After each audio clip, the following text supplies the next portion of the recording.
All right, my dears, let's start the lecture. Today we'll learn about building relationships. Women lack joy, and men lack tenderness from women, while women lack joy from men. Men should give women joy. Joy is the energy of the sun. To have this energy of the sun, one must become radiant themselves. To get it from nature and kind people, then give that joy to a woman. For families to be preserved, you need to fill your loved one. When a man approaches a woman, what does he want? He wants to enjoy her, to hold her, hug her, kiss her, eat what she cooks, to bask in her purity and warmth, to enjoy her. She's beautiful, good, soft, to enjoy. This is exploitation. Eventually, the woman tires of it. She feels worn out. What does he want? Why is he always clinging? Men need to give women what they need, not take, to understand that she needs something too. And what does she need? Above all, gentle, kind, and joyful communication. The hardest part for women is fear. Women are afraid of everything. The biggest issue for men is a sense of inadequacy. Remember that Soviet cartoon? Am I a chief? Yes, you're the chief. Am I the chief? Yes, you're the chief. You're the chief. Chief means boss. A man needs to be inspired to believe in his own strength. This brings happiness to a man. You're strong. You can do it. You'll manage. A woman simply needs joy. A woman is afraid. She needs to have this fear removed from her heart to make her heart joyful. And there are songs that show how a man should behave with a woman. One option: when a woman is offended, how should you behave? You need to say something very carefully and gently to her, and then she will calm down. Ladies, do you feel calmer now? Do you like it when a man is so kind and strong? To calm a woman down, you need to become strong. When you are tense and irritated, you won't be able to calm a woman down. The heart needs to be filled, self-sufficient, joyful. This fullness comes from nature, from God. Fill your heart, forgive the woman. Understand that if something is going on with her, it's not out of foolishness or stupidity. This is how the world works. Everything has its reasons. If a woman leaves, there's a reason. If she returns, there's a reason too. It means she feels better, she's rested. If your wife leaves, you can pray and she'll come back because the bond hasn't been broken. You're still connected. If you're afraid, what's happening? What should I do? He left. You don't need to do anything. The connection remains. You won't lose the person. The connection remains. He left because he has no strength. You need to pray. Let your heart calm down and fill up. Once you're filled, he'll immediately come back to benefit from that. A person is such a being that as soon as an opportunity appears, they'll come to gather that happiness. During a lecture, everyone calls you. Why should mobile phones be restricted? Because when you feel good at the lecture, everyone immediately starts calling. Why are they calling? To fill themselves up even if they don't realize why. So when you're sleeping, making love, eating, or at a lecture, turn off your mobile or people will keep calling. You're filling up and they want to feel that too. So become happy, fill yourself up, and the man will definitely come back. A man also needs to fill himself up to be free from fear. For instance, men often fear women's emotions. Don't be afraid. You should treat them poetically. Women's emotions, tears, sniffles, it's poetry. It's a poetic relationship. Don't believe me? Let me play a song for you, showing how to treat a woman right. Isn't it beautiful? Don't hide your brown eyes from me. Forgive my foolish words. That's how you poetically calm down your wife. This is how you should poetically calm your wife. Are you offended at me? Don't hide your brown eyes from me. I love only you. You are the best, the most wonderful to me. I love only you. You're the best, the very best. If she's crying, and if she isn't, then inspire her joyfully with your strength. Talk to her brightly and cheerfully. She can't forgive, but you still need to continue several times. I ask my wife for forgiveness several times, and she says, in your lectures, you say that you don't actually think you're at fault. And I say, I actually do think I'm at fault. Then she says, all right, I'll think about it. Though honestly, I don't consider myself at fault. I think she's the one at fault. Till I apologize because I know that love is above all else, and what does it matter, right or wrong? We forget everything anyway. Who was wrong? Why did we argue? We don't remember. We remember the argument itself, but not what caused it, because it's all nonsense. These are trivial, insignificant things, while relationships are much more important. We remember the argument all year, but we've already forgotten what it was about. Relationships are more important, so we should go and ask for forgiveness. Whether the loved one is right or wrong doesn't matter. That's trivial. We place too much importance on our own truth. Yes, I'm right. Why should I apologize? To nurture love in your heart and in theirs so that love can exist between you. That's why you need to apologize. And to ask for forgiveness, you need to be filled with strength from nature. Once you're filled by nature, you forgive and accept the person. You've accepted, now go further. Learn to perceive the world more deeply. How do you accept the date of your passing with gratitude? by knowing that you will see yourself.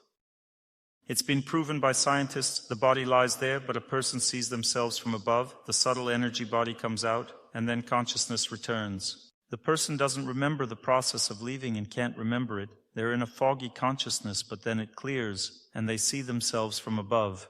The surgeons stand there, the body lifeless, and they watch their own body in their subtle psychic form, much like how we fly and observe things in dreams. It's still life, but it has a foggier consciousness. One can learn to be aware of the subtle body even better, more vividly than people usually feel. This usually happens in a confused state of consciousness, but you can understand it more concentratedly. I studied this, and in my dreams I taught myself to be aware, learned to get up from bed in my dreams, jumped, learned to fly in my dreams in the subtle energy body. I learned to see because there the reality constantly changes back and forth, entering one reality then another.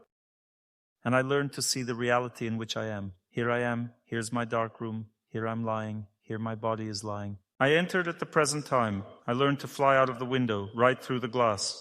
Lived on the 9th floor. I learned to fly down to the 8th floor, thinking, what are the neighbors doing at night? I fly in and see. Then I started flying around, scaring everyone who wasn't asleep. Everyone got scared. I flew to one old lady and tried to scare her, but she made the sign of the cross over me, and that was it. I woke up and I didn't want to do this anymore. The desire was gone. It's not that I couldn't. I could, but somehow I just didn't want to. She took away my desire by making the sign of the cross. Were you scared? No. Being scared means there's a certain amount of work to be done. Fear often comes from fatigue. For instance, when a person is tired, negative energies can enter the body. Sometimes fear arises from exhaustion. In this case, it's necessary to rest. At times, fear is due to fate's effects. It's a different kind of fear. From fatigue, a person usually experiences some daydreams. They start to imagine things, and fantasies come to their heads. This means the person is tired. Children get scared because of heightened sensitivity, especially when sick. A cold or flu raises the body temperature. The psyche becomes very sensitive and starts to see evil spirits and all sorts of things. Evil spirits work like this. If you see them, they influence you. If you don't see them, they can't influence you. They influence those who see them. They have an even stronger effect on those who are afraid of them. The more scared you get, the stronger their effect. But if you're not afraid, they can't affect you. That's how it all works. People with weakened psyche are more prone to fear. The psyche gets weakened due to an incorrect lifestyle. Also, fear may stem from difficult periods of fate. This is not due to the influence of evil spirits, but rather the influence of time itself. A person can sense events. This is a completely different kind of fear. It's not even fear, but more like anxiety. There's fear when something is building up in your mind, forming images. There's also anxiety. Anxiety does not make you jittery or scared. You're not shaking, and evil spirits aren't affecting you. The situation is affecting you. You sense that something is about to go wrong. You sense a particular event. It weighs down on you and brings heaviness to your heart. A feeling of a burden on the heart arises, a feeling of difficulty. You just need to pray and overcome the events. As you pray, you activate your memory of God and the event fades away. If the heaviness is not as strong anymore, it means it's starting to be overcome. Gradually, calmness comes to your heart. This is the first stage of overcoming fate. In the second stage, you continue to pray further and you work through the details. You already know exactly what you fear. You feel the events. Knowledge comes from the situation. You know what to do in this situation. At the third stage, the situation retreats and can no longer affect you. All this happens with the help of memory about God. How does fate retreat? You don't think about fate, but think about how to better serve God, rejoice in Him, and praise Him. This helps very much. In fact, this is the most essential knowledge for anyone to know on earth. Once a woman approached me after a lecture. She came to me saying, Dr. Torsunov, what should one do when weighed down by fate? She added, just don't say pray. I already understand that it's necessary to pray, but what should I actually do? She hadn't understood that prayer is the core action. According to the Vedas, one who sees action where others see inaction, and sees inaction where others see action, this person is a sage. People think action means earning money, because there's no housing and that's why we live poorly. We need to earn money, then there will be a house and happiness. They think this is action, but a wise person knows that this is not action. This is inaction, because the problem is not a lack of housing. The problem is the loss of love and the need for nature, good people, and God to fill yourself with the strength necessary to maintain relationships. This strength will restore relationships. Then even a simple hut shared with a loved one will feel like paradise. It isn't housing that matters, but love. Love is needed. It is fading for all people on earth. Love is fading. People are focused on each other, on children, on themselves. It becomes a closed system. Love is such an energy that needs to be constantly replenished. It doesn't regenerate on its own. It fades, diminishes, and melts away. People grow cold. They get tired of each other. The man can't take it anymore. He needs to run somewhere. He's looking for love somewhere else. He has an active, driving nature. He can't wait. He needs love, and he doesn't know what to do with his wife. It seems to him that there will be no love here anymore. Sometimes someone else confirms, saying, "Yes, this is not your person." He thinks, "Oh, I made a mistake, so I'll go look elsewhere again." This is how people separate. It's not that they're evil. No, they do this because they lack knowledge. They don't understand how this world works. Children suffer because family is created for children. Parents suffer too. The power of kindness dispels darkness. Despite everything, we need to believe in this, not by running somewhere and seeking something new, but by understanding what truly helps to drive away the darkness. What truly drives away the darkness is the power of kindness. It's necessary to understand this. You just don't believe in it. You think it's all over and nothing worked out. But you need to understand that this is just a volume of work. Fate acts this way. It messes with your mind. It affects a person, making them believe that everything is over, everything is destroyed, and it will never come back. This is how fate works. It whispers that it won't come back, but it's not true. It's just a volume of work, that's all. Start praying, start thinking about God. Strength appears in the heart, along with joy. A woman immediately becomes beautiful, self-sufficient. She thinks, "I'm not beautiful, that's why he found someone prettier." This is nonsense. Who said she is not beautiful? Not beautiful simply means she lacks energy, she lacks strength. Every woman was born to be beautiful. She cannot be not beautiful. As soon as she's filled with energy, she immediately becomes beautiful. Influential. Beautiful means influential. That's it, and she knocks some sense into him. How are things going with you? As the song goes, without you, without your love, I can certainly manage. Without you, without your love, I can't live a single day. Everything depends on strength. Faith is destroyed first, which means that it wasn't there. A person was only hoping for a miracle. Usually we rely on luck. Some think, if he loves me, that's good. If he doesn't love me, then that's it. It's over. No, nothing is truly over. There's just a volume of work. Work with your heart. Here you don't need to work with your hands or head, but with your heart. It's necessary to remember God, then you overcome fate. If you make a mistake, don't dwell in self-criticism. Instead, it's necessary to take action. What action?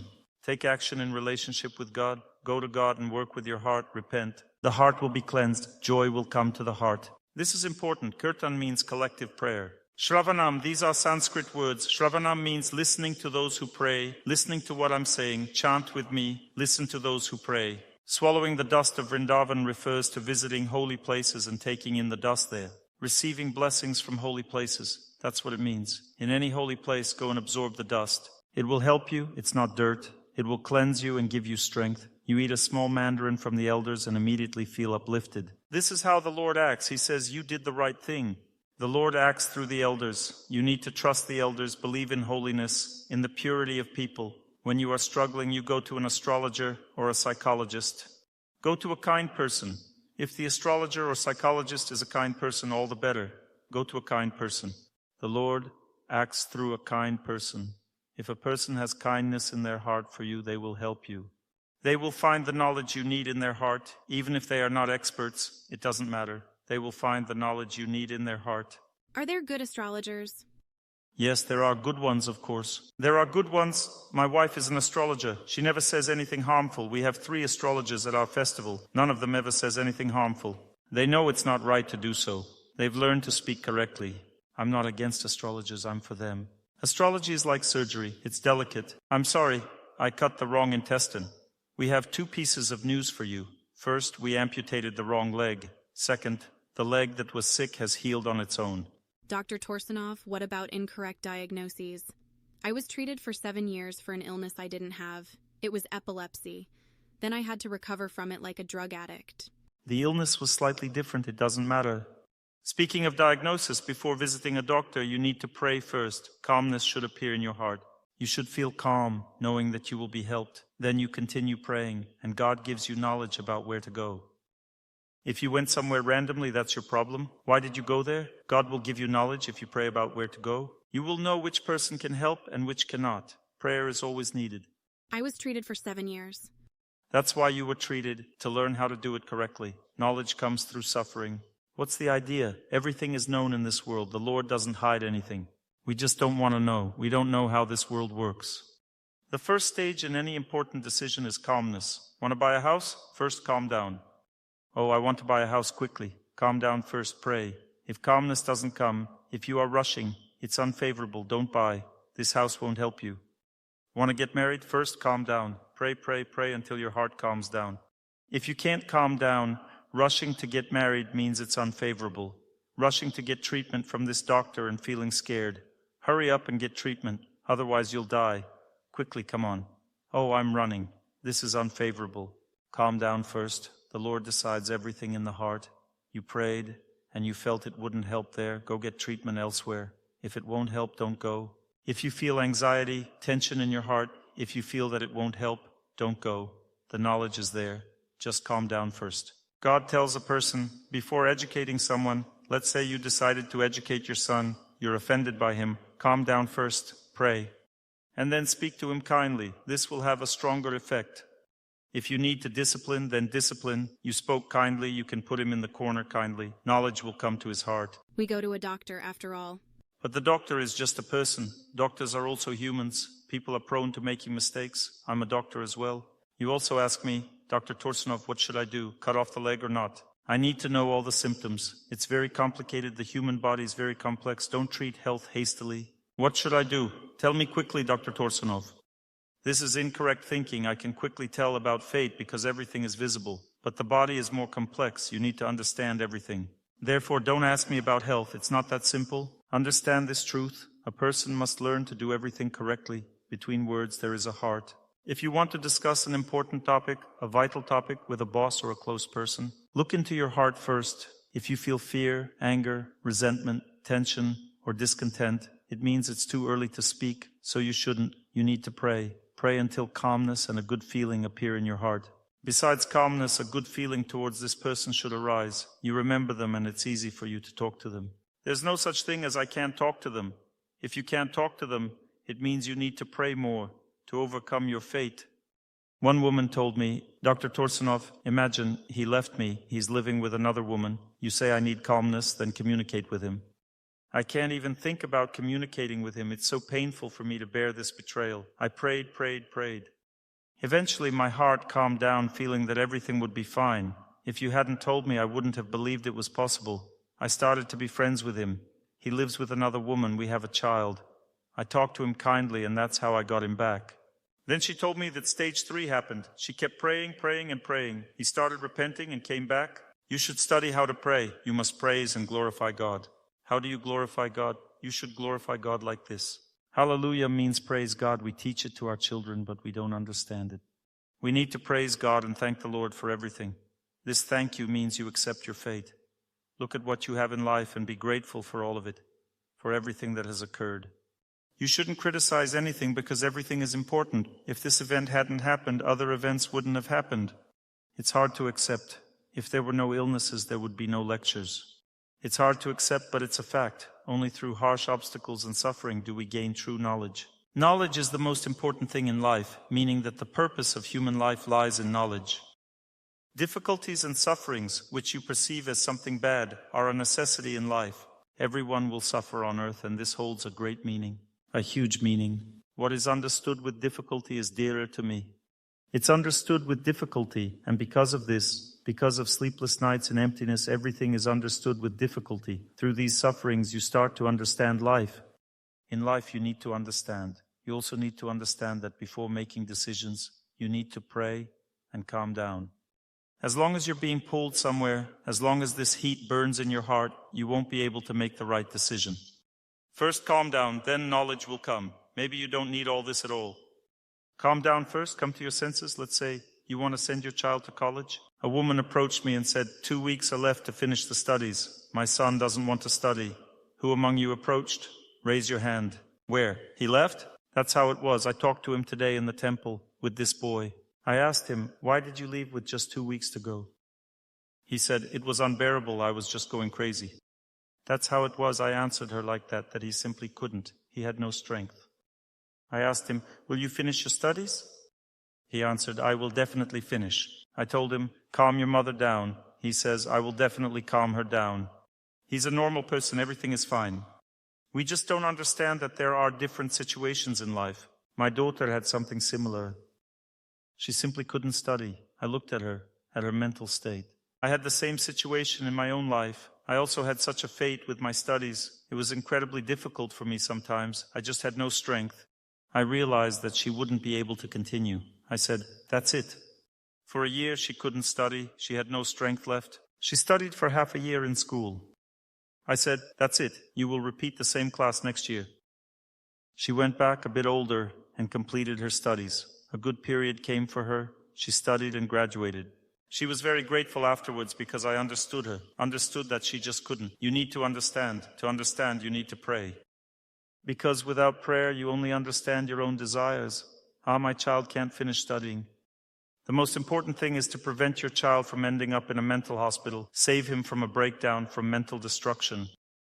That's what's important, not whether he finishes studying or not. That's a different matter. The main thing is that a person doesn't break down. That's what's important. She's grateful to me now for this, for not forcing her beyond her limits. If a person can't, then they can't. She was studying normally and then suddenly lost her strength. A bad period came. You need to recognize his. And if you don't know, there can be consequences. You can simply break a person's psyche and that's it. They'll end up in a mental hospital, in a nut house, or something else might happen to them. Every person has a natural safety mechanism. If they can't anymore, they just run somewhere, that's it. They simply run. This means there's a serious reason. It's not that they were lured away. A person always turns to God when in trouble. The best place to relieve tension is a temple. If a person lives in a temple, they are generally happy. Everything is good for them because they are constantly engaged in spiritual practice. People don't know this. They think it's brainwashing. But that's not the case. When a person feels bad, they turn to God. This is how this world is designed. You should turn to your faith. Find your faith. Run if you feel bad. Go to a temple. Sit there. You'll feel relief right away. There are also monastery complexes with lodging. You can live there and participate in spiritual services. You'll feel completely reborn. You will feel as if you were born again. That's where you need to go on vacation, not to these typical resorts, where everyone just lies around idly with bare bottoms, befouling each other's consciousness. So I have something to share with you today. I wanted to discuss family matters and how to deepen our understanding of love, to reflect on why things happen the way they do and why it's like this for you. Let's make sense of our lives. We need to study what life is. There are 3 layers of life. I've already spoken about this before. First is the ignorant life, where happiness is defined as I want to be happy. This is a deep-seated setting. If a person is focused solely on their own happiness and disregards all else, this is called ignorant existence. Such a mental setting in itself makes life so difficult for a person that they can't cope without alcohol, heavy meat consumption, parties, all kinds of fights, tantrums, or outbursts. This person has a very aggressive disposition. I want to be happy, and I don't care about anything else. They don't want to listen to anyone at all. They don't care what others say. If you have such a person among your relatives, you won't be able to change them just by talking. A woman came to me saying, "What to do with a man? He drinks, and he won't listen to anything." This is that outlook on life. That's why I want to talk to you about this, so that you understand. You can't change a person like this. It's a serious case. Only grief or prayer can help them, or they'll get hit so hard by life that they'll come to their senses and sober up. But not everyone sobers up, or they might enlighten through your prayer. God will reveal this knowledge to them that they are not living correctly. Everything is driven by a concept of life or faith. To put it another way, a person in ignorance believes in themselves and in evil forces. They believe that they need to battle everything in this world because this world is evil by nature. They think they need to fight everything and conquer everything. They think, only I can help myself, no one else will help me. This is the mindset of an atheist or an ignorant person. They lack knowledge about the soul, conscience, reincarnation, or about the right way of life. They have no knowledge about anything. They only think, drink, party, and have fun, live as you please, and that's it. We only live once. That's their concept of life. If someone lives this way, they lack conscience. They don't care if you suffer or not. If you bring them pleasure in life, you're good. If you don't, you're bad. Who here has such a situation? Who lives with a person like this? Raise your hand. This means you need to distance yourself, because with such a person you will burn out. You will lose yourself. You won't be able to do anything. You won't be able to explain anything to them or help them or yourself. You will burn out in a relationship with them, lose yourself, and then degrade. If a man is in such a state of consciousness, a woman falls into a terrible depression. She no longer sees light in her life next to him. The only way out is to live at a distance, pray, and help them sober up. Only suffering, only a realization that they have made a mistake and mistreated you will help to sober them up. Distancing doesn't mean abandoning them. It means practicing asceticism and restraint. You can live in the same apartment. Don't talk. Simply cook for your husband, help him, and pray for him. Don't give him happiness or close relationships. Gradually, such a person will sober up. Such people are rare, but they all degrade. It gets worse and worse. They're heading further toward ruin. Such people lose themselves. Every year they grow worse unless someone intervenes. The only way to help is through suffering or prayer. Suffering here means withholding happiness. The more you indulge them, the worse they become. It's like feeding milk to a snake. It only strengthens the poison.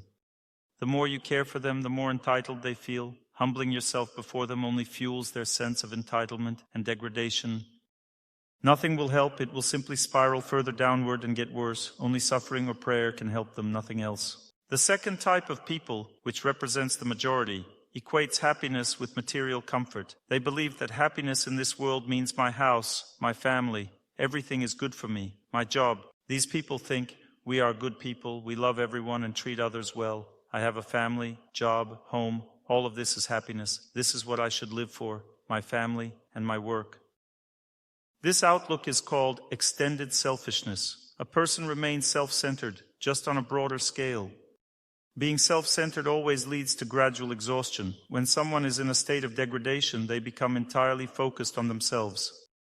They don't even exhibit extended selfishness. They have no need for children or a spouse and only care about themselves. They refuse to listen to others. This is a position of degradation which leads to rapid exhaustion. They degrade, constantly needing drugs or alcohol, smoking constantly like a steam engine, or cheating. They have very weak energy and lack vitality. Their choice of lifestyle is poor and incorrect. However, there is another situation when a person still retains a sense of love. They want to serve others. They desire to live for their loved ones. They wish everything to be good and to create happiness, but they don't know how to make it happen. Such people are good-hearted and kind. They lean towards selflessness, though still somewhat narrowly focused. They think, I should live for my own family, my children, my wife, my relatives. They genuinely believe in family bonds and helping relatives. They might even lend large sums of money to relatives. They don't realize this act of lending the money can destroy their relationships. They will turn their relative into an enemy with this money. There will be judgments and gossip if they try to get it back. There's no depth, no true love. All family relationships are very superficial by nature. There's no depth or real connection there. As soon as something goes wrong, there's immediate conflict, discord, and breakdown. Why? Because these relationships lack genuine depth. People believe love is present, but it's just an illusion. In reality, there's no love, only a set of mutually beneficial desires to enjoy each other. Love emerges from service. If you treat others with sincerity and kindness, build relationships correctly, and let conscience enter the relationships, then love will enter alongside conscience. The first layer of relationships is complete degradation. The second layer is commonly manifested on earth. Most people are tuned this way, living this way. What's the issue with the second layer? It's called passionate life. Passionate means for me, for my children. It focuses on narrow personal happiness. When a person wants to create a small bubble of happiness in the world, a person is isolated from everything, from nature, from society, from God. They live for a small bubble of happiness. Gradually, strength diminishes in such relationships as people wear each other out. Over time, they lose love, lose strength, everything melts away, life itself fades. It happens slowly over the years, not overnight. It usually takes 8 to 10 years for this exhaustion to set in. People living in passion marry, and how do their relationships develop? At first, they enjoy love. They're crazy about each other, and everything is good for them. This phase lasts a year or two. Then they become very close, and with that closeness comes heightened sensitivity to one another. This leads to irritability. One starts to feel the other's flaws. Every person is full of flaws, whether woman or man. Initially, the woman doesn't see flaws in the man. She deifies him, and the man deifies the woman. Gradually, it dawns, bam, I think I made a mistake. I was wrong about her. It turns out she has flaws. Every woman has flaws, and so does every man. They're roughly the same, though there may be slight differences. Arguments begin. Why? On one hand, their psyche is exhausted. On the other hand, they've become very close. Being close means you feel the person's flaws strongly, and they hurt deeply. Every word irritates, every single word. Eventually, sexual disorders develop as they grow repulsed by one another. Excessive closeness creates a deadlock. Things gradually worsen until there is outright aversion. People live for some time as strangers, unsure what to do. They have common children. They don't want to separate. They can't do anything anymore. They feel stuck. There's no love. They continue living like strangers until one becomes completely exhausted. If it's the woman, she finds herself a man. If it's a man, he finds another woman. That's it. Infidelity follows. This is a classic scenario. The reasons are a flawed lifestyle, misguided thinking, and a mistaken concept of happiness. The concept of happiness should mean something else. As the poem says, to shine always, to shine everywhere until the last days, to shine and no nails. That's my motto and the sun's. You need to give yourself, you need to forget about yourself. The pure goodness concept of life is completely different. It must be studied. The passionate and ignorant concepts come to us naturally with mother's milk, but the pure goodness concept must be learned. A person is born to seek knowledge. They must understand how to live rightly. This knowledge isn't simply born theoretically in the heart. You need to turn your whole existence upside down. You need to grasp all of this and understand it very deeply. People listen to my lectures for years where I say, go running, go running, go running. At first they laugh, saying, Dr. Torsunov runs. Well, let him run. Then suddenly it sinks in. I repeat daily routine again and again until, oops, it finally clicks. They started following it and life improved. Wonderful. This means that knowledge is very slowly sinking in.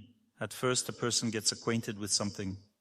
They say, I've already heard this, I know it, but they don't truly understand how knowledge works. Knowledge enters gradually when the same thing is repeated over and over.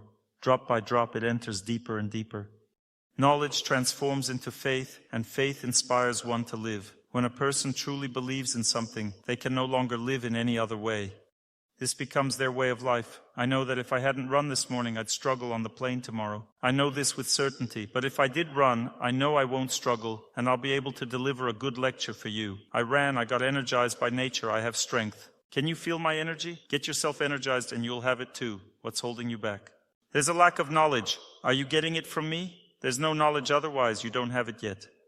The second stage. At the start, a person gets the knowledge. They can't change themselves yet. They say, yes, I know this, but in reality they don't know it, they've only just become familiar with it. They acknowledge its existence, but there's no real knowledge yet. At stage 2, they go deeper and deeper into it. So what happens at this stage? They feel they need it, but they can't act on it just yet. This means the knowledge is already deeply rooted. When knowledge goes even deeper, a person gains experiential understanding. So that's what it is truly about. They've seen it now. This is when knowledge vision becomes knowledge faith. They start to understand, oh, I really want to do this. Knowledge faith is when a person becomes inspired. I need to do this. At the second stage, a person thinks, I need to do this, but I don't have time. At stage 3, they say, I have time and I will do it.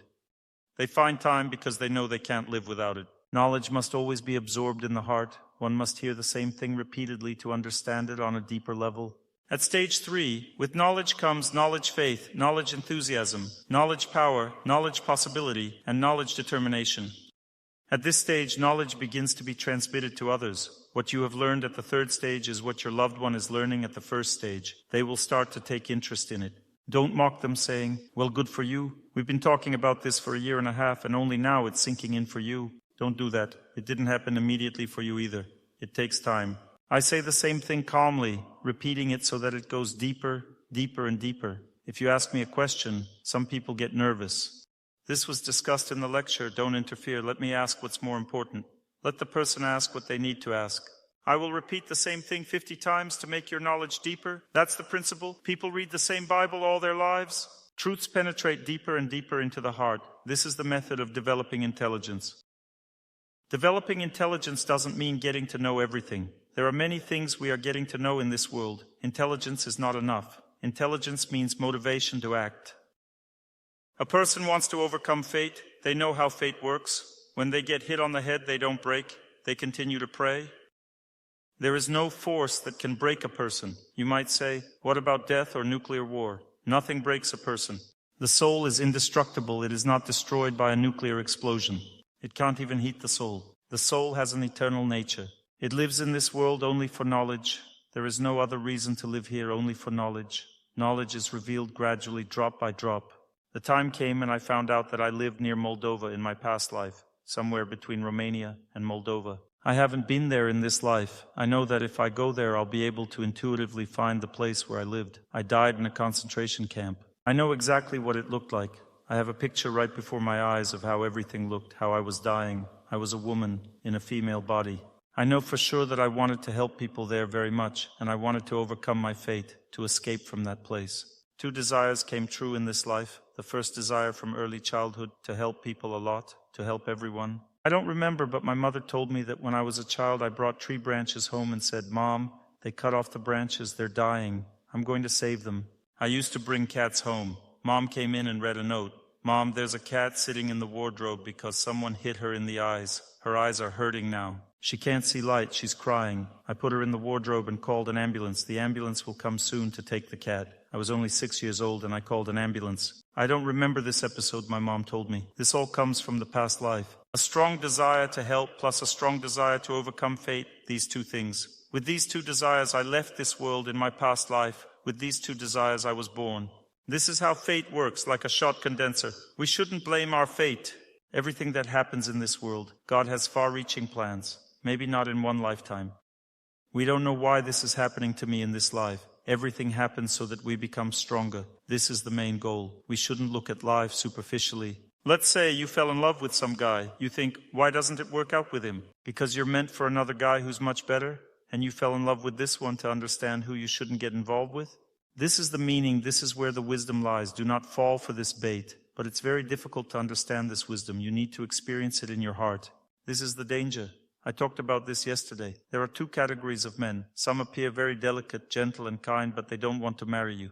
They just confuse women. The others, on the contrary, are not attractive physically, but can love deeply, take care, and court you. Such a person is much better and is seriously inclined towards marriage. Women who are foolish, who haven't gone through this experience, don't notice these men.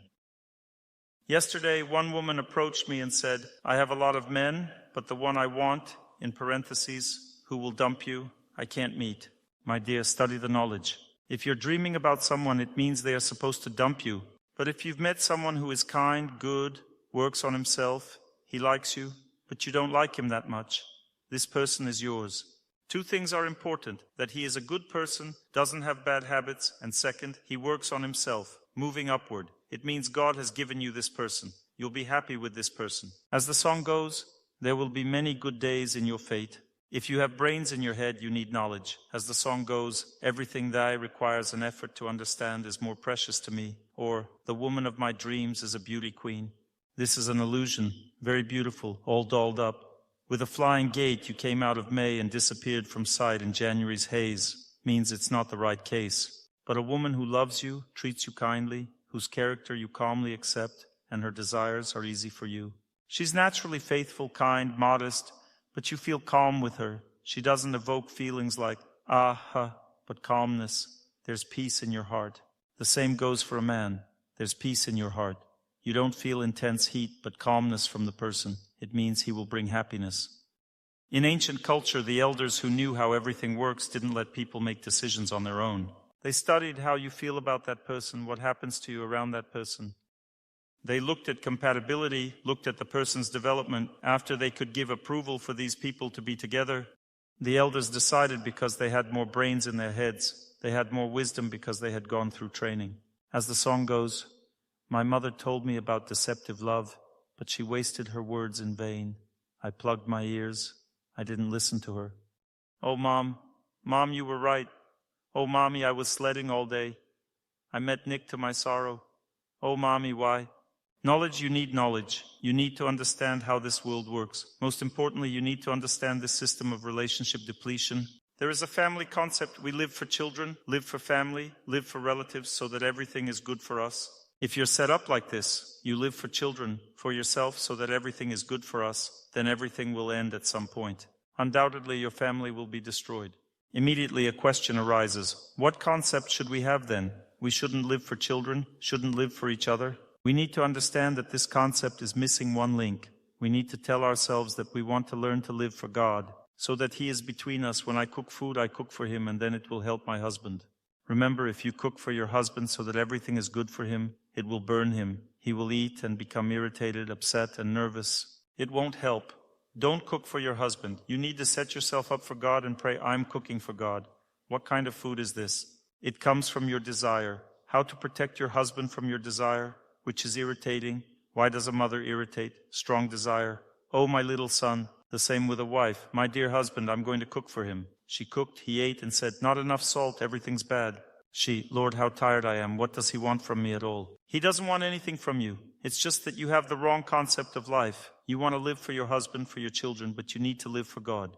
You set up an altar, started praying to God, cooking for God. All desires go to God. Desires go to God. The food becomes blessed food. What does this mean? The husband eats. Good fortune comes to him in life. He's joyful, happy. He likes eating this food. He attacks it, pounces on it. It's very tasty to him. Why? Because the food is prepared right. According to the Vedas, and it is also described in all the scriptures, one should pray while preparing food, think about God, and cook for God. Do laundry for God. When you do laundry for God, and your husband wears clothes after it, it's already an amulet. Not just clothing, but an amulet. It saves him from trouble. The apartment should be for God. We don't live there, but God lives there and we help him. The altar is the main center of the apartment. God protects the apartment. He is the main one, not the cat, not the dog, not the child, but God. Whoever eats first is the main one. If the cat eats first, it means the cat is the main one. You're cooking, the cat comes, meow. It wants to eat first. You feed it, it leaves satisfied. That's it. The cat is the main one. It means the food is blessed by the cat. You'll continue to eat with a cat's consciousness. You'll have a cat consciousness. Cat consciousness means meow woof. You'll be barking and all that. Animal consciousness. Now you know, you shouldn't feed the cat until the adults have eaten. Wonderful. Good, the cat is out of the picture. Who comes to the kitchen next when you're cooking? The child. The child comes, yum yum. The same thing. I want to eat. Leave them some blessed food from the previous time. Don't give them this one. First to the altar, then to everyone else. God has eaten, so to speak, the food is blessed. Then give it to whoever you want. It will bring happiness to the home. This is called asceticism practice. What have you done? You have made a sacrifice. You wanted to eat it yourself. You wanted to feed your family. And you've stepped out of this concept of consciousness and passion that depletes relationships. We are self-centered. What have you done? You've made a sacrifice. You practiced asceticism. You didn't eat yourself. You shouldn't even taste this food. You cook and don't taste. God tastes. The Lord in the heart gives knowledge on how to put everything. How much salt? How much of what? The Lord in the heart gives knowledge. Gradually a person will understand. You put the food on the altar, then distribute it to everyone. It brings luck. Why? Because you made a sacrifice. You didn't taste it yourself, didn't feed the dog, didn't give it to the children, didn't give it to your husband. You didn't give it to anyone. My wife doesn't even let me into the kitchen. I enter the kitchen. What are you doing here? Get out of here. I'm cooking for God. Even a glance affects it. We eat with our eyes too. Oh, this is for me. We attach ourselves to the food. You came in. This is being prepared for me. I love this dish. Get out of here. That's it. If we're cooking for God, there's immediate purity. She put on a headscarf so that hair doesn't fall into the plate. Otherwise, the food is considered befouled and so on. She cleaned the kitchen. At least wipe it a little before cooking. It's better not to cook meat for God. It's a product of violence. It's better to cook without meat for God. That's the next standard right away. The food for God should be pure, the best food. Fish is an aquatic plant. It's not meat. These are plants that swim. It doesn't suffer when it dies. It rejoices. You pull it out. It smiles and passes away. Fish is very happy at that moment. There's no violence at all. When you cut off a branch from a plant, a new branch grows. If you don't trim a tree, it dies. Why? Because plants are in a deep sleep. Sleep is such a form of life, deep sleep. You trim the branches, it perks up, starts growing better, more harvest. If you cut off a piglet's leg, a new one doesn't grow. It's already a different form of life. There's suffering there, because there's more awareness. The Vedas say that animals are like humans, only stupid. If you compare an animal to a human, the comparison goes up to 6 months of development. Each animal has its own level. Fish are in the first month of human development. A cow is already at the 6th. A cat and a dog are at the 6th. A monkey is at the 6th. A hare has the same consciousness as a child at 3 months and so on. They are like small children. In the scriptures, animals are compared to children.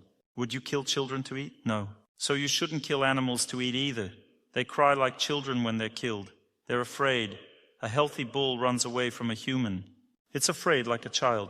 We shouldn't kill animals. We shouldn't use them for food because we have enough food. Animal-free food is more proper. It gives longevity to humans. All dissertations prove this. Dairy products give people more happiness, more love. They contain the energy of love from a cow or goat to their children. Breast milk is the energy of a mother's love. The energy of love secretes from the blood. Blood is the energy of love. Substances needed for the child's life are in the breast. This happens through love. The mother loves the child and milk starts to be produced. The cow loves its calf. Milk is produced. We take this energy of love and we drink it. It's the purest and the deepest food on earth. You just need to know that milk will be digested well only in the morning and in the evening, and fermented milk products all day long. The best butter on earth is clarified butter, not even regular butter, but clarified butter. You can use it to fry food. It's a very mild product. No organs suffer. Clarified butter is the most dietary butter. I always eat food prepared only with clarified butter. No vegetable oils can compare at all. Dairy cream is the best product for women to give birth to children. Cream contains many hormones. When a woman applies cream to her skin, it's the best for beauty. If a woman applies dairy cream, she becomes beautiful. There are female hormones in it. Consuming dairy cream provides women with a lot of strength to give birth. It is still important to practice prolonged continuous movement, but cream is the best food for a woman to give birth. Cream is always homemade. I know that sometimes cream is processed with a certain technology and sometimes without it, but still all cream is coming from a cow. If your children are not ready to give up meat, it's okay. You shouldn't force anyone to eat without meat. Leo Tolstoy said, "Vegetarianism is not a diet, it's a worldview. A perception of the world." I'll tell you about this if you want. Depending on a person's life concept, how much they are attached to self-improvement, that's how energetically strong they are. There are different energetic capabilities of the human body. The lowest energetic nutrition is when a person is an atheist. They don't think about God, don't work on themselves. They simply have a semi-animal existence. They are motivated only by self-preservation, not by conscience, not by any higher matters, but simply by wanting to survive in life. Their psyche works on low energies. In this case, they want meat. They can't do without meat. If they don't eat meat, they feel bad. Really. Why? Because a person doesn't eat proteins, fats, carbohydrates. All vegetables have proteins, fats, carbohydrates. This is 100% true. The idea that some essential amino acids can only be found in meat is complete nonsense. This has long been proven. All amino acids are in vegetables and fruits. But why can't some people absorb them well? Because their energy platform is lower. They're surviving, they're just struggling for existence, on very low negative emotions. They need this negative energy that comes from meat. What you expend, you consume. That's how the body is designed. The lowest platform of existence means you want meat. If you want meat, it's okay, this is normal. It means that's the kind of life you have. Change your life, work on yourself. Start loving nature, loving good people, loving God. Gradually the time will come and your psyche will begin to change. Gradually. First, you'll stop eating meat. Fish will be enough for you. These are less developed living beings. They don't suffer as much from being killed as animals do. They are barely alive. They swim. They don't understand anything. When a person starts eating fish, their psyche already becomes purer. It's easier for them to live. They have more joy already. They are more cheerful. They feel they are suppressed by meat. They don't eat it not because of lack of proteins and fats, but because they feel how it suppresses them. It's hard for them. There's no willpower. They have brain fog, no joy. Let's move on. A person continues to work on themselves and suddenly they realize that they don't even need fish. They start eating dairy products and plant-based food. This is the main level of nutrition on which people should live. There are even higher levels that a person without enough spiritual strength cannot aspire to. The next higher level is when there's more spiritual strength. A person gives up dairy products and eats cooked and raw food without dairy products. This is also healthy, it is great, but only if you have more energy in your body associated with self-improvement. If you are more focused on working on yourself, there is an even higher energy level of nutrition at which a person feels good, doesn't get sick, everything is great for them. This is when a person is raised even higher. They have more spiritual strength, more abstention, more endurance, more patience, more love, more joy. They switch to raw food only raw vegetarian food, not cooked and without dairy products. If a person develops, works on themselves, they can rise to an even higher level of nutrition. It's just leaves. This is how Seraphim of Sarov ate, just green leaves and nothing else. This is the highest level of nutrition for a human. Leaves are the most beneficial food on earth, green leaves. Leaves are designed to remove all inflammatory processes. If you start eating only greens, any inflammation will go away. No inflammation can remain in the body if you switch to greens. You can eat stewed greens, you can eat raw greens. It's better to combine, you can add spices, butter, but eat greens. Once you start eating greens, an inflammatory process in your body won't last more than a week. Due to greens, any inflammation goes away. Any greens. Greens mean leaves. Leaves of parsley, dill, spinach. There are leaves of root vegetables, radish, horseradish, beet, mustard. All leaves are edible, humans can eat them. There is an even higher concept of nutrition, but you shouldn't even look in that direction. This is for holy people, when a person is able to feed on sun and air, like plants, and the synthesis of nutrients in their body occurs in the same way as it does in plant leaves. The chlorophyll process exists in our body.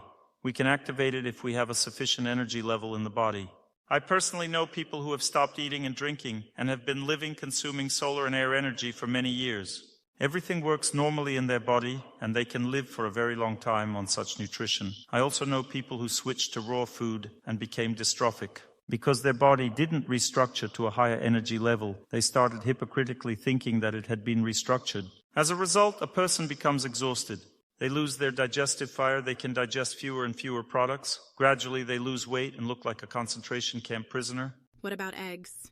It is said that eggs are a chicken's abortion. It's possible to eat. It's better than fish. My dears, you'll get upset after this lecture. You'll come home and say, I can't eat anything anymore. Dr. Torsunov has ruined my life. I want to feed on air and sun. Don't jump ahead of yourself. Why do people give up eating eggs? Because they come from the lower centers. They befoul consciousness. There's more lust, thirst for sexual relations, thirst for love, infatuation. Consciousness is befouled because it comes from the lower centers of the chicken. The udder, milk, is considered to be from the higher centers. It's the breast. It's high. And there are lower centers. Eggs are like a mother's placenta. Would you eat placenta? Some people eat it. In Thailand, they take the placenta from children, the afterbirth, fry it, and eat it. It's a delicacy. Don't like it? It means your level of consciousness is higher than eating eggs. You see, you're squirming when you hear about the placenta, but it's the same thing. It's a chicken's abortion. One says, why don't you eat eggs? The other person says, would you eat a chicken's abortion? One says, I'll think about it. Don't ask me, you'll get upset. Eat what you want. Work on yourself. When the time comes, you'll eat what you need to eat. First, what you want, then what you need. But if you've developed cancer, if cancer has started, say goodbye to meat, to fish, and even goodbye to milk. What if it's the opposite? It means you couldn't handle it. The standard was too high then. Develop yourself. You'll gradually come to this standard. I also had this in my life. I stopped eating meat in 9th grade, then started again, then quit again. In university, I understood I reached that level of development. I haven't eaten meat for 30 years. I haven't eaten meat, fish, and eggs for 30 years already. I feel great. With each year, I need to eat less to be happy. I feel full. I eat lighter food. Now I want more greens. At home, half of my diet is greens. I eat more raw food and greens now. Over time, the body requires lighter food. I didn't eat fish for 12 years and started 2 months ago. Something probably happened to your body. It's okay, don't worry, pray, work on yourself. Maybe pregnancy is causing it. If a woman is pregnant, it might make her eat fish sometimes. She can't manage on this diet together with the child she can't manage. But this doesn't mean that pregnant women should eat it. They shouldn't. Little children don't need meat either. They don't need it at all. It's unhealthy food for everyone. You can feed children without meat from the start. My daughter has never eaten meat in her life, and she grew up healthy. She never had health problems. This means it's a different life already, completely different living conditions. Fruits are meant for optimism.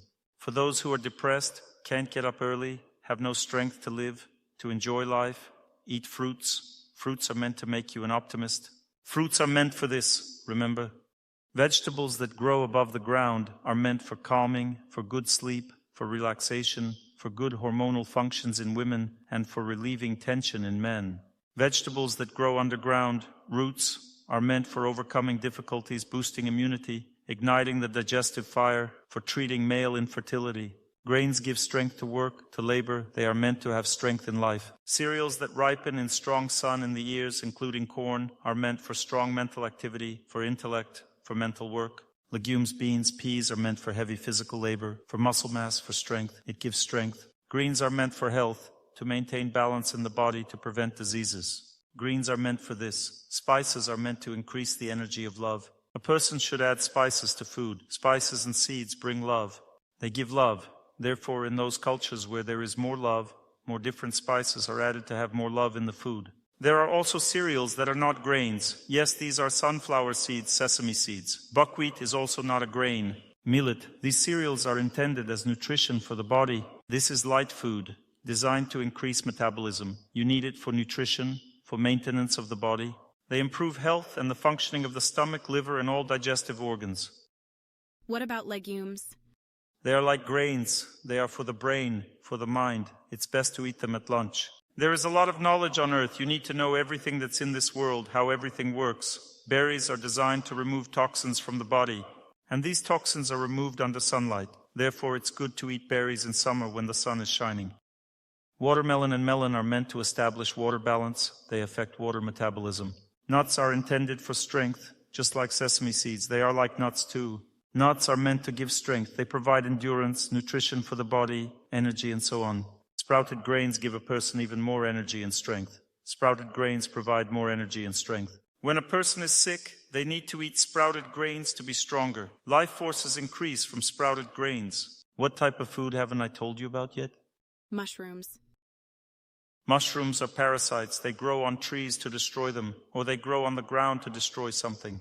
Mushrooms are an intermediate form of life between animals and plants. Mushrooms are not plants. They are almost animals, but only in a plant form of life. They parasitize, and mushrooms always destroy everything. Once you've eaten mushrooms, your immunity immediately becomes worse because one mushroom gives life to another. If one mushroom settles on a tree, it means another will settle. The tree's immunity becomes paralyzed. All mushrooms are low organisms. It's better than eating fish, better than eggs, but worse than potatoes. What are the benefits of mushrooms?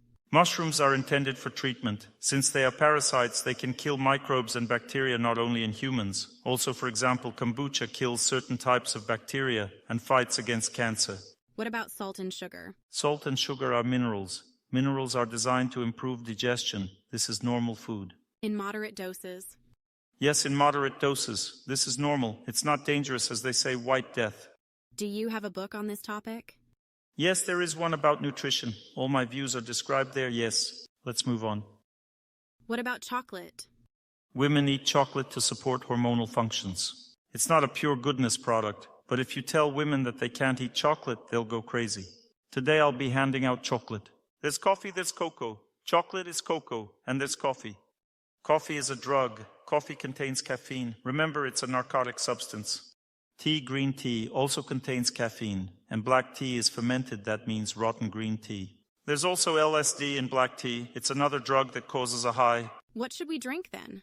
What to drink? All herbs. If you want to tone yourself, then drink thyme, ginger tones, golden root tones. Then cinnamon tones, cumin, fennel, cardamom, all sweet spices tone. There's so much to drink, just tons of options. Coffee contains caffeine. You'll become addicted. When a person eats and drinks drugs, they attract certain spirits that give them energy and take away their freedom. Once you start drinking coffee, you won't be able to quit. A person becomes addicted to it. What about chicory? Chicory is fine. It's just a normal product. And turmeric? Turmeric too. All right, my dears, we have a lecture on family relationships. We're going to talk about love now, about love and all that.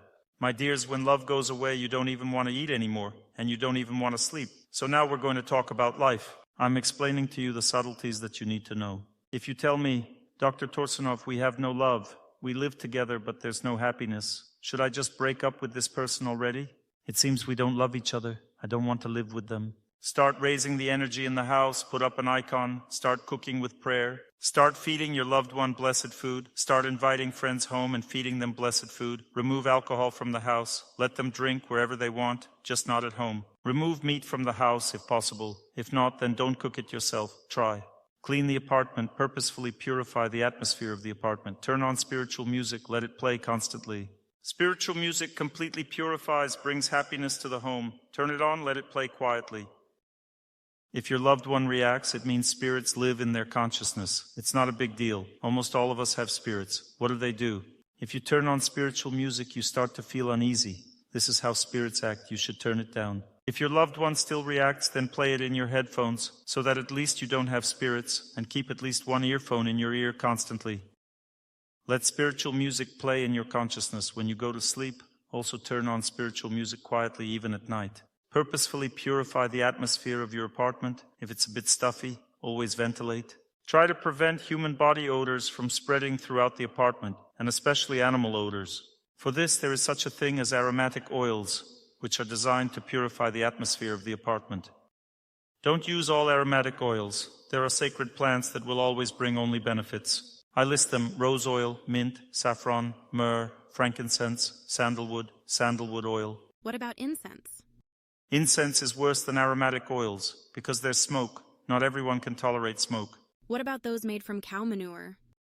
There's still smoke even with cow manure. Not all people can tolerate smoke. Smoke is a less pure thing. Oils are better, in small amounts. It means don't overdo it. Use very small doses. How to do this? Dilute a drop of essential oil in water and put a candle tablet. And while it burns, the water slowly evaporates and the essential oil goes into the air. Don't do this too much. 1 hour a day is enough for the apartment to be infused with this essential oil. This all creates a pure atmosphere. People who are connected with spirits, and these are those who smoke, those who drink, can't tolerate essential oils and spiritual music because all this drives away spirits. I'm talking about pure ones. Once we arrived at a resort somewhere near Sochi and put sandalwood essential oil there. The scent spread. A woman runs down from upstairs all smelling of smoke. She says, "What are you doing? There's some kind of urine smell." For her, sandalwood is the smell of urine, can you imagine? And she emanated the smell of tobacco. This shows how people's thinking can be completely changed. What about candles? Candles? There's a whole science to it. Clarified butter produces the purest flame on earth. If you have clarified butter, simply wet a wick, light it, and it will gradually ignite.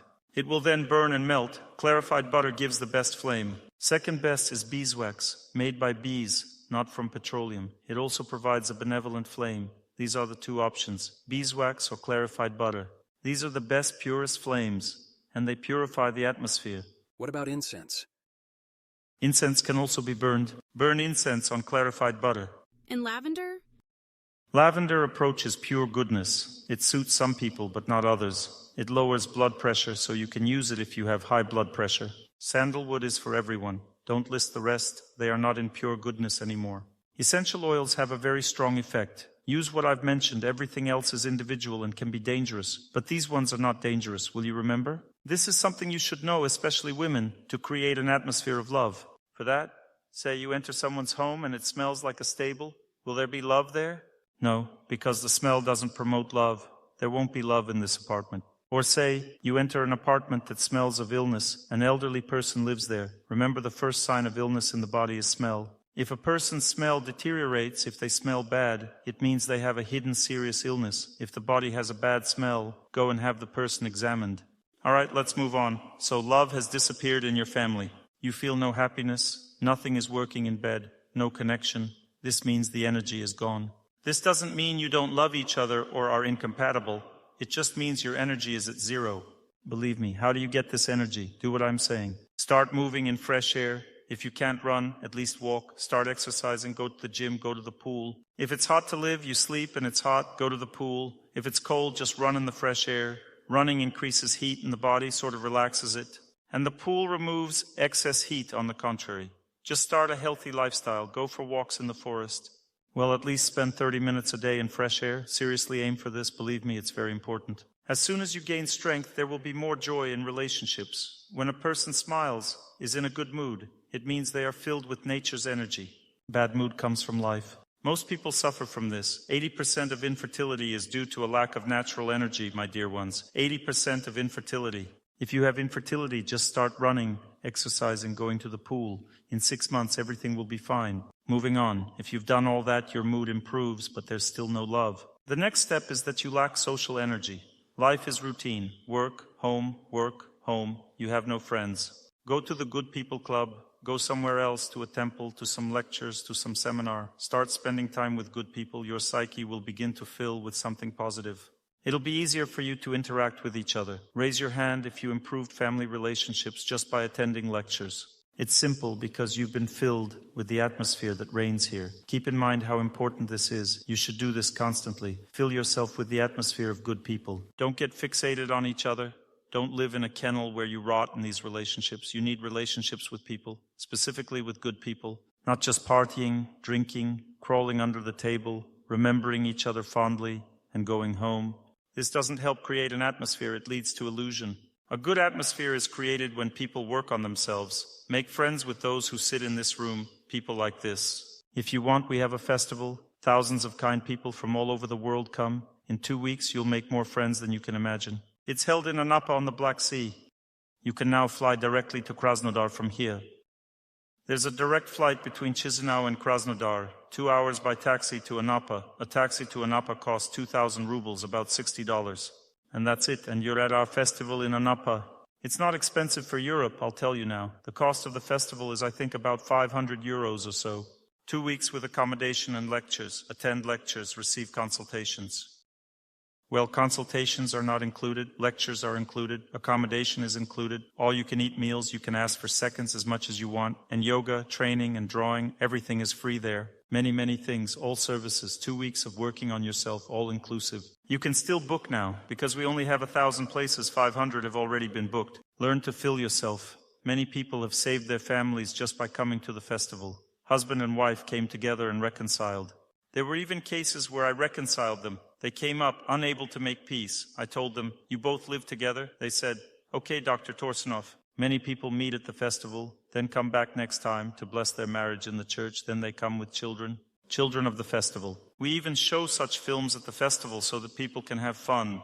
Well, search for The Taming of the Shrew on the internet or Mission Over Accomplished. There's a 20-minute funny video clip like a movie. A person came to the festival and what happened to him there. It's very interesting to watch, very professional. If you feel that everything is falling apart, learn to overcome your fate.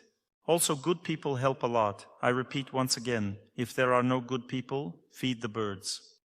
Put up a birdhouse, you'll see how life in your home will improve. Birds just fly in, peck at the food, simply rejoice at you. It's already easier to live, there's more joy, children are happy, you are happy. More joy, life is easier. There's not enough love because there's not enough exchange.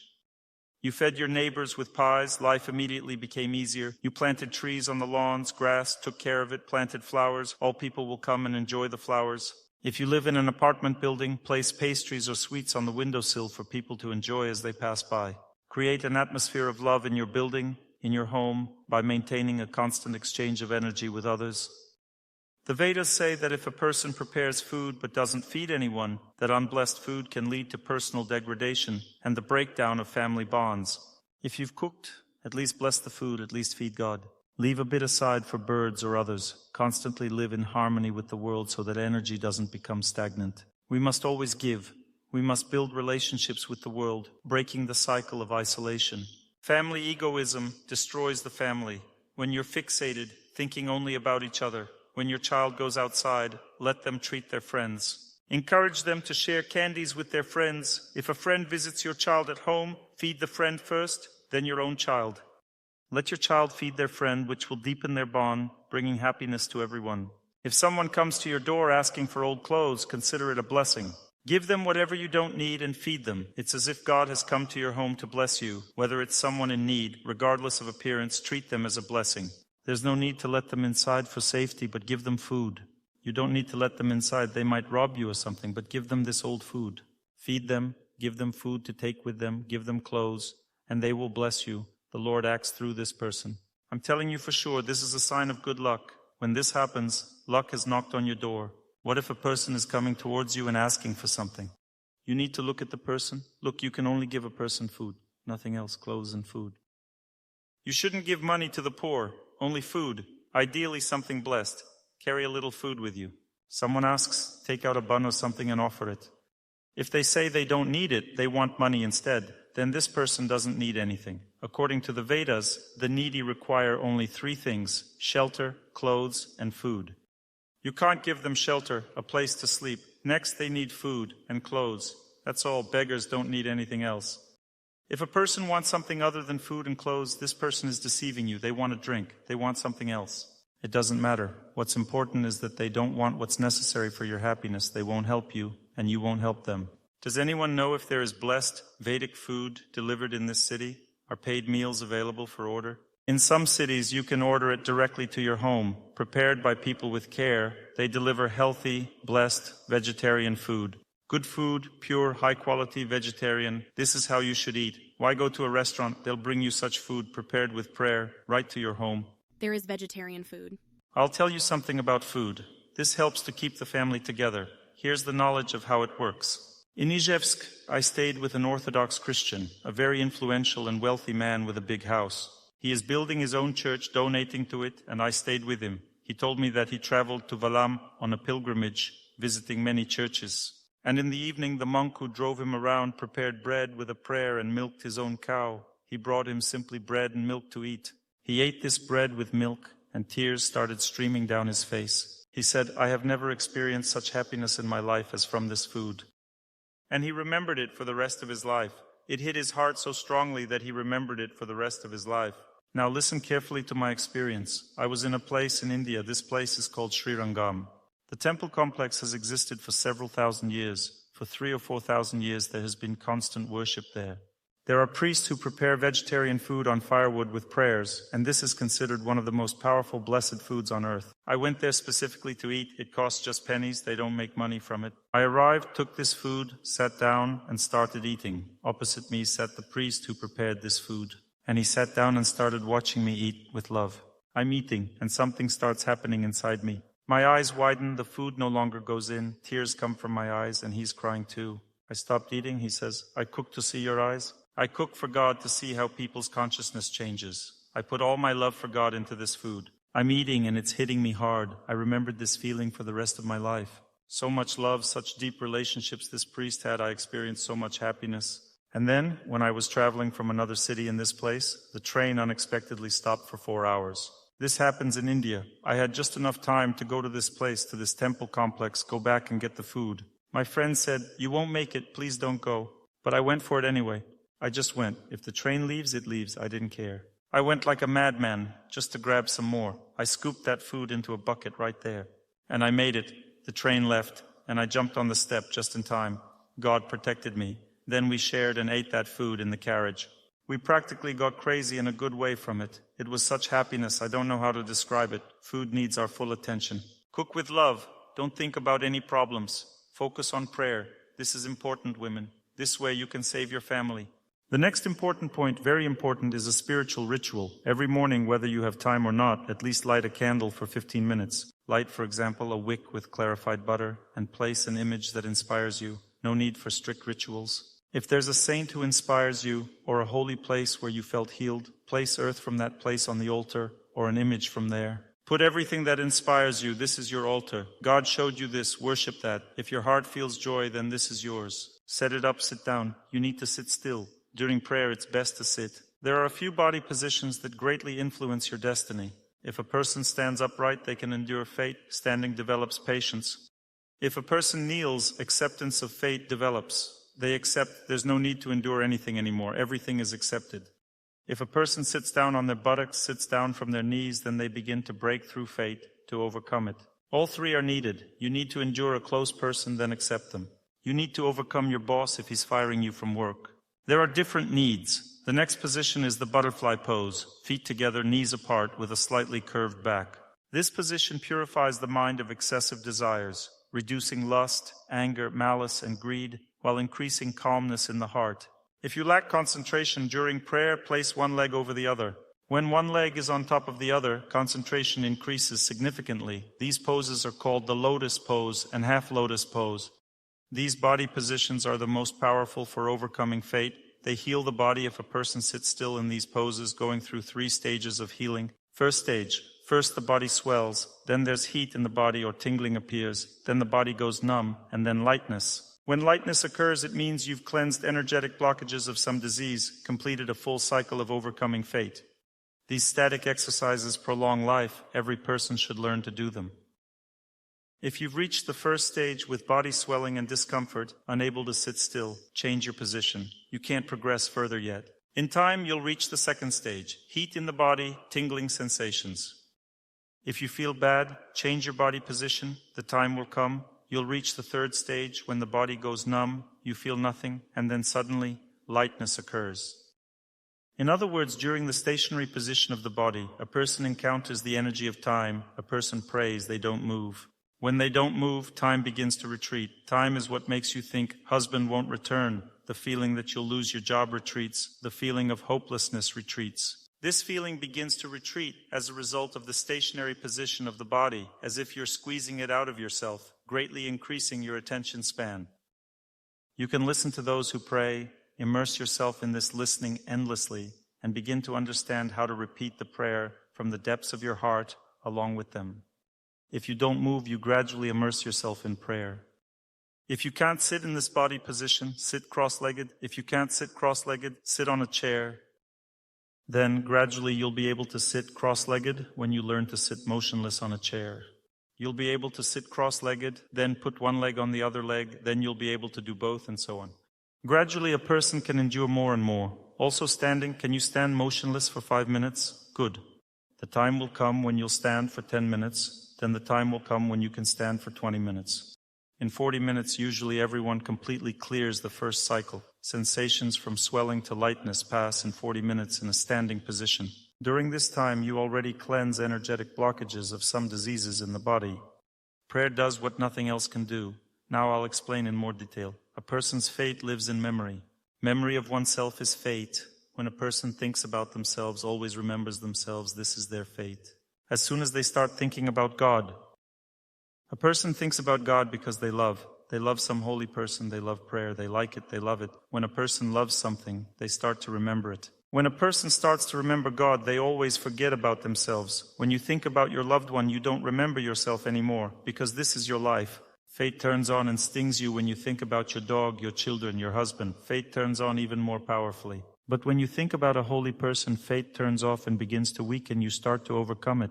It's very important to learn to seek holy people, even in images, any that you like.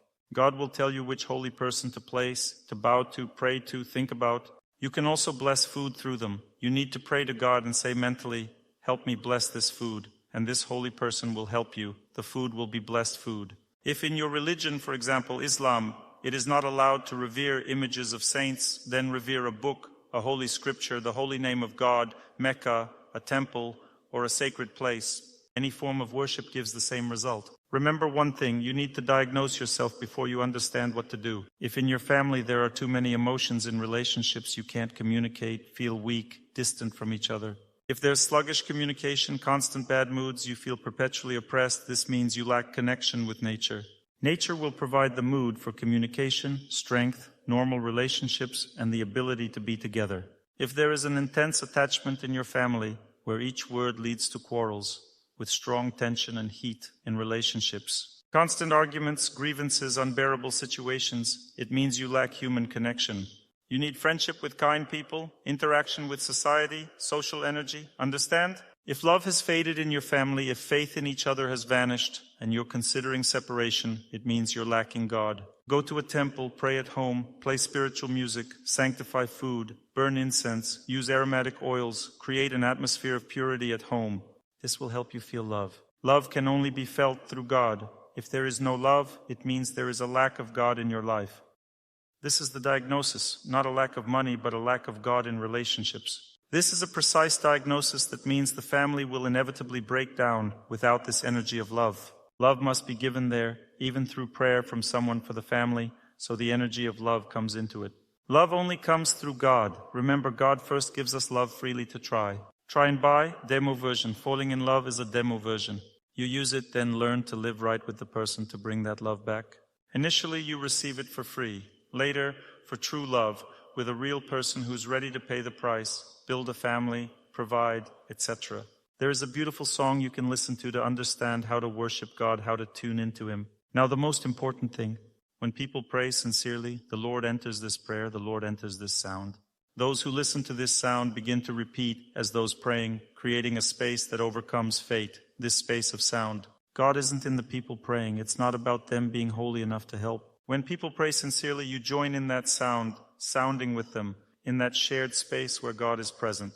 This shared sound has been known since ancient times, a sound that overcomes fate. In China, it's called Zen. In India, the sound Om and in Orthodox Christianity, the concept of divine grace both represent a sacred, joyous energy.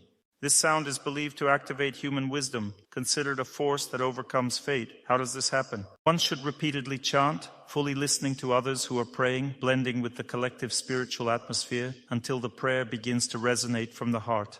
When prayer comes from the heart, one should then offer it to the sacred elements of their faith. Pray at home with your own prayer. The best prayers are short prayers. You don't need to read anything for a long time. Alleluia, alleluia, alleluia. Praise be to God, praise be to God, praise be to God. Alhamdulillah, alhamdulillah, alhamdulillah. This is in Muslim way. Praise be to God, praise be to God, praise be to God.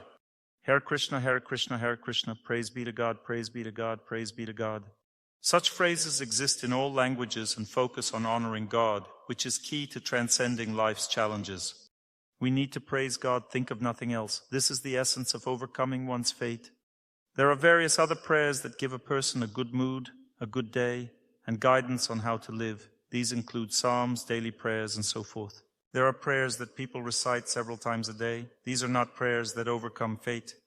To overcome fate, one uses prayer beads, saying with each bead, "Praise be to God, praise be to God, praise be to God," for a certain number of times in a stationary position of the body for a long time. If one prays for 20 minutes, the whole day will be filled with a positive mood. Praying for 40 minutes helps one understand what problems exist in life and feel one's destiny. An hour of prayer not only brings an awareness of destiny, but also an understanding of how to act on it.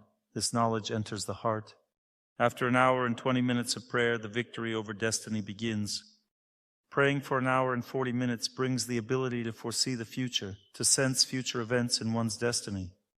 After 2 hours of prayer, one not only foresees but also begins to overcome obstacles in the future. 3 hours of prayer can help overcome severe obstacles. 4 hours of prayer enables one to overcome obstacles that seem impossible. With 8 hours of prayer, one can even conquer death. When death approaches, if you pray for 8 hours, it may retreat. But it might come back tomorrow. It could return the next day, and again you may need 8 hours of prayer. This cycle ends eventually. Remember, most people die earlier than they should. The reason is an incorrect lifestyle. There are life cycles that bring people close to death. These are called dangerous periods for life. Most people pass away during these times. When the first dangerous period in life occurs, many fall ill or pass. Why? Because they don't know how to live properly. Asceticism practices extend life. If you start running for an hour and 40 minutes to 2 hours a day, it's enough to increase life expectancy by 20 years. Fasting for 2.5 days is enough to increase life expectancy by 20 years. A stationary position of the body for 2 hours, a few exercises, this is enough to increase life expectancy by 20 years. But you don't do any of this so life doesn't increase. Because there's no asceticism practice, no desire to live, it means you won't live. If there's asceticism practice, there's a desire to live, it means you will live. When I was running today, I saw a woman about 60 years old, thin, slender, beautiful, running. Although all athletes run in the wrong direction.